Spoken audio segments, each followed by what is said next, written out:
ये आकाशवाणी गोरखपुर है। अब आप वेद प्रकाश पाठक से क्षेत्रीय समाचार सुनिए।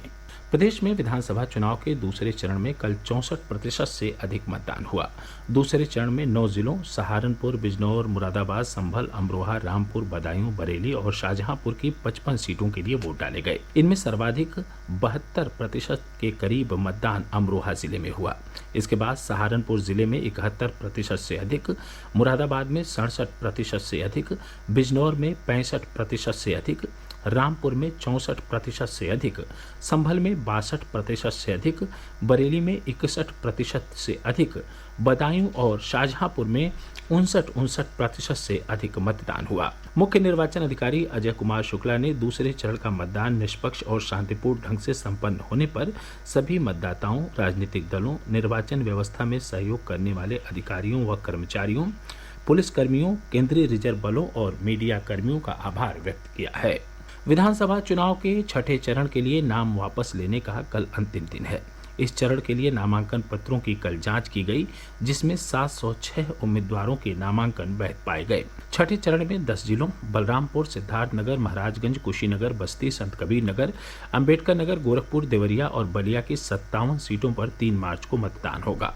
नामांकन पत्रों की जांच में गोरखपुर शहर सीट से सबसे अधिक 10 उम्मीदवारों के नामांकन पत्र खारिज हुए, जिससे अब यहां कुल उम्मीदवारों की संख्या 13 बची है। इस सीट से मुख्यमंत्री योगी आदित्यनाथ भाजपा के प्रत्याशी हैं।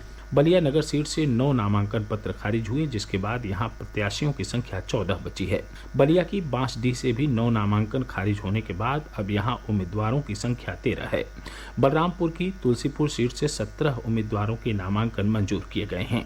वहीं अम्बेडकर नगर की टांडा सीट से 14, देवरिया की पथरदेवा सीट से 15, गोरखपुर ग्रामीण से 16, सिद्धार्थनगर की डुमरियागंज से 13 उम्मीदवार चुनाव मैदान में हैं। प्रदेश में विधानसभा चुनाव के 7वें और अंतिम चरण के लिए नामांकन पत्र दाखिल करने की प्रक्रिया जारी है। कल शाम तक 159 उम्मीदवारों ने नामांकन दाखिल किया।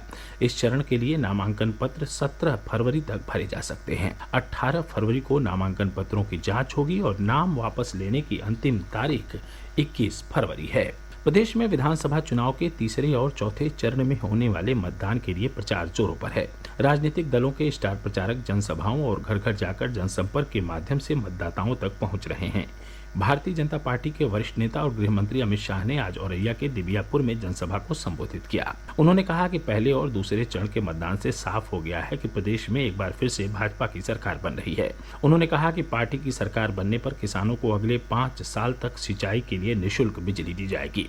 गृह मंत्री ने मैनपुरी में भी जनसभा को संबोधित किया। उन्होंने मतदाताओं से जिले की चारों सीटों पर भाजपा के प्रत्याशियों को जिताने की अपील की।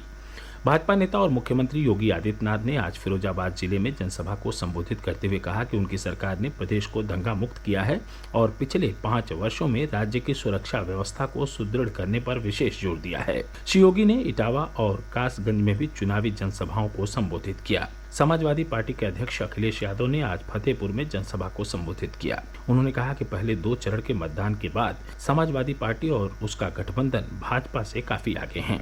उन्होंने कहा कि भाजपा सरकार ने पिछले 5 वर्षों में प्रदेश का विकास नहीं किया और भ्रष्टाचार को बढ़ावा दिया है। कांग्रेस ने जौनपुर सदर सीट पर अपना प्रत्याशी बदल दिया है। पार्टी ने पूर्व विधायक नदीम जावेद को अब यहां से अपना उम्मीदवार बनाया है। इससे पहले कांग्रेस ने पार्टी जिलाध्यक्ष फैसल हसन तबरेज को यहां से टिकट दिया था। नदीम जावेद जौनपुर की सदर सीट से वर्ष 2012 में कांग्रेस के टिकट पर चुनाव जीते थे। सुहेलदेव भारतीय समाज पार्टी के अध्यक्ष ओम प्रकाश राजभर ने अपनी जान को खतरा बताते हुए निर्वाचन आयोग से सुरक्षा देने की मांग की है। उन्होंने आरोप लगाया कि कल वाराणसी की शिवपुर विधानसभा सीट से पार्टी के प्रत्याशी अरविंद राजभर का नामांकन दाखिल करने के दौरान उन पर हमला किया गया। उन्होंने पार्टी उम्मीदवार अरविंद राजभर के लिए भी सुरक्षा की मांग की। यह समाचार बुलेटिन हमारे YouTube channel AIR news Gorakhpur और ट्विटर हैंडल AIR News_GKP पर भी उपलब्ध है। इसके साथ ही क्षेत्रीय समाचारों का बुलेटिन समाप्त हुआ। नमस्कार।